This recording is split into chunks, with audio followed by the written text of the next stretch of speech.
Hey everybody, Dr. Nick here. I just finished recording another great episode of The Hospitality Spirit. This was a big day for us. This was our first repeat guest on The Hospitality Spirit, and I couldn't think of anybody better to have than School of Hospitality Leadership alum Ryan LeVeque. During our conversation, we talked about Ryan's career, both currently as well as how he got to where he is, and he gave some great advice for students looking to get into the industry. I hope you enjoy.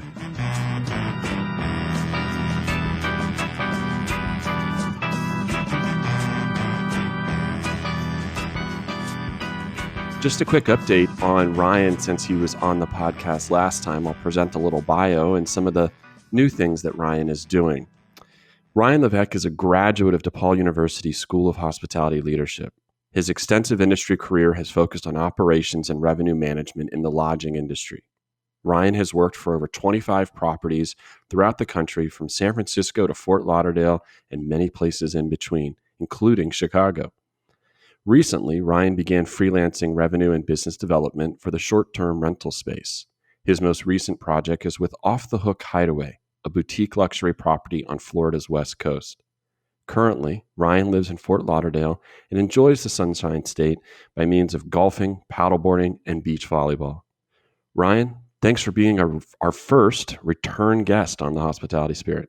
Thanks for having me. I look forward to doing this again in a couple of years down the road. So what I find great, Ryan, about this idea of moving around, although it might cause some anxiety and some nervousness, what has slowly started to happen over your career is you've built this Rolodex that you can refer back to of experience to say, you know what, I happen to be in Fort Lauderdale at this moment, but you might be able to go back and say, you know what, this thing that I did in San Francisco or this thing that I did in Chicago might work here, or I could take that idea or concept and modify it. So moving around has really benefited you professionally, correct?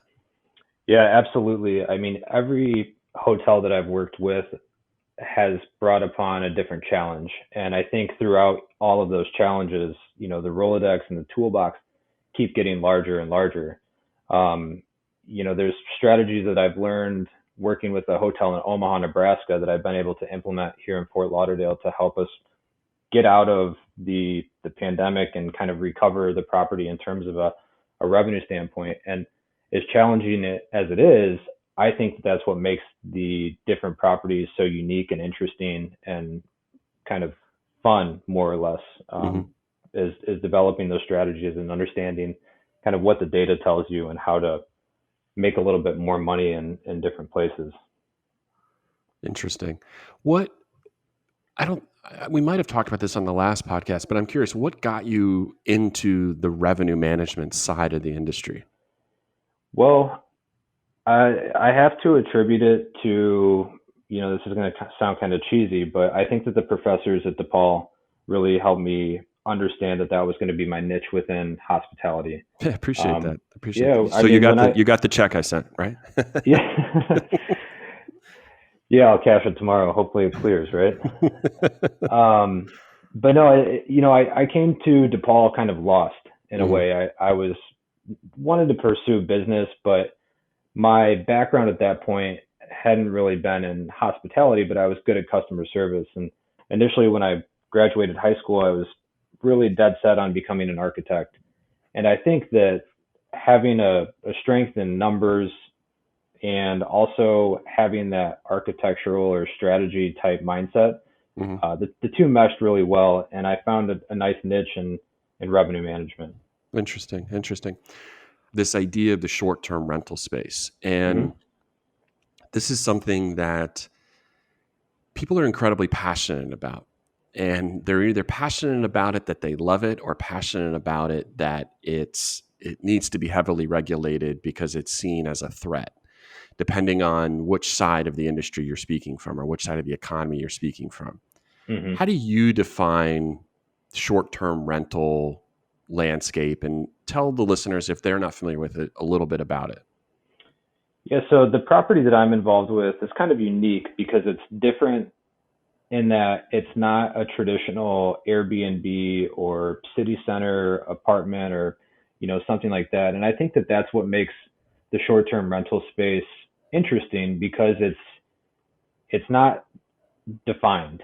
Hmm. It's not, like the hotel industry is what you would expect.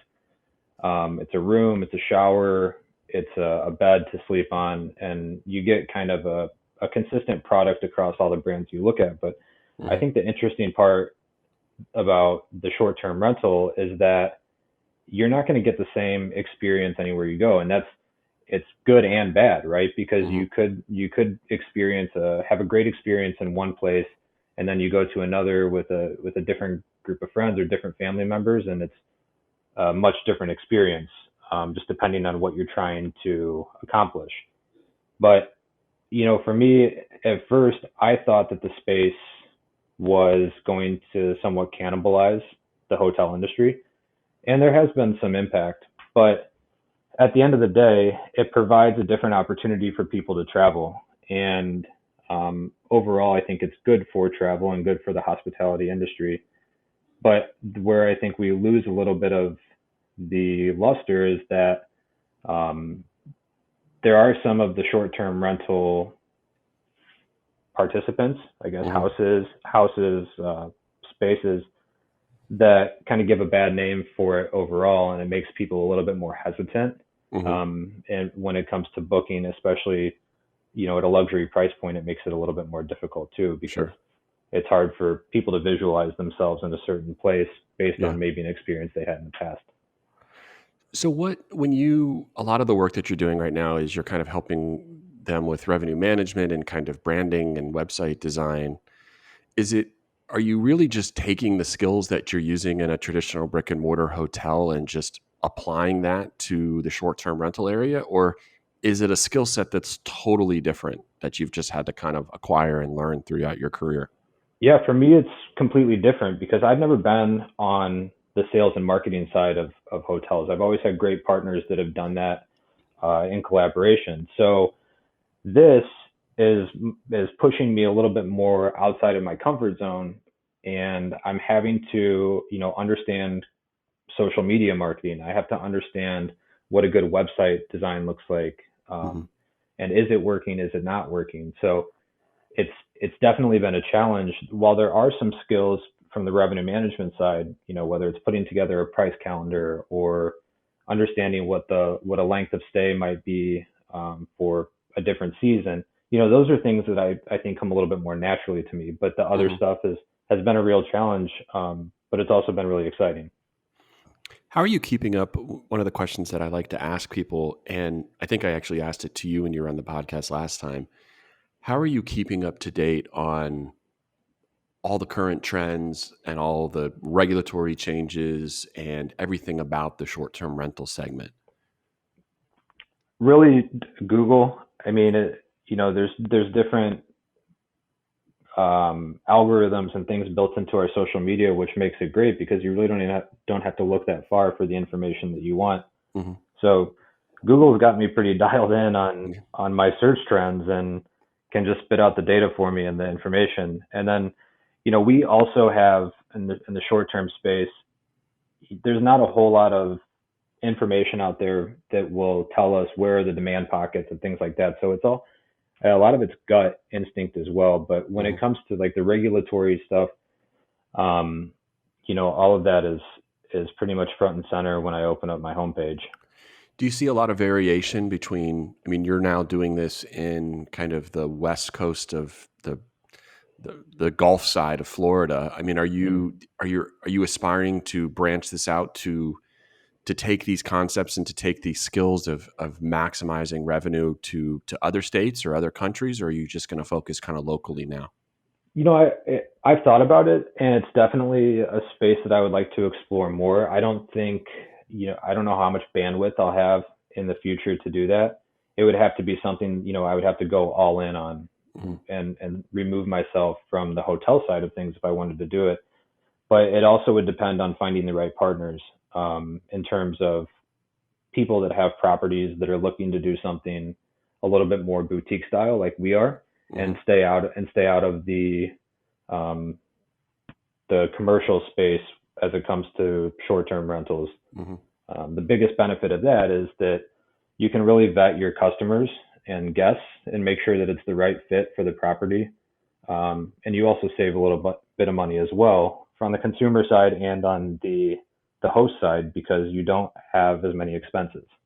Yeah, and that seems like it would be a really good selling point. I mean, to have somebody want to work with somebody like yourself. I'm assuming you're not the only person in this landscape doing what you're doing, but as opposed to going through one of these third party sites, the part of it is making that value proposition to the customer, saying, listen, you're going to have total control, total flexibility.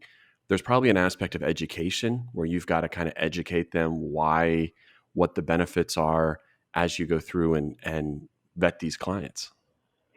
Yeah, 100%. There is a lot to unpack if you're a guest, especially with the price point. Sometimes there's a little bit of sticker shock, and then sometimes there's people that are, they just want to have the experience, so the money really doesn't matter. And it's that's been part of the challenge, is understanding. I go back to the sales and marketing thing, learning a little bit of what people are looking for and how to develop a personal connection with them from the get-go and make them see themselves in that space. Where do you see this market in the short-term market in 5-10 years? Can you take out your crystal ball and give us a prediction here so we can listen to this in 5 years and see if you were right? It'll continue to grow, and I think it'll be more commercialized. I see a lot of big names getting involved in the short-term rental space and developing properties for the sole purpose of short-term rental.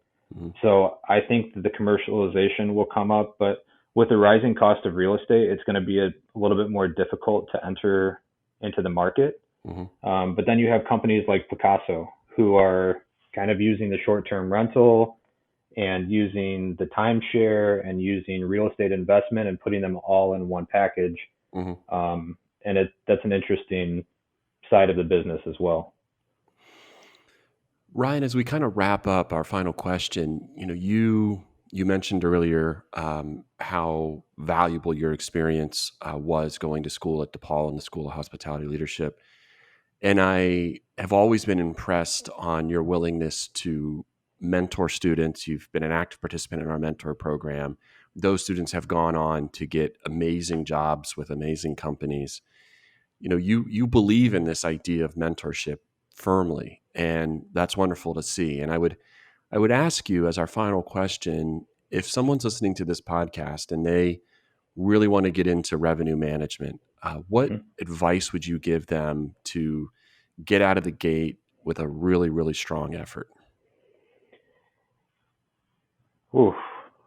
Well, I think, if you're looking to find a mentor, find someone that you can have a comfortable and honest conversation with.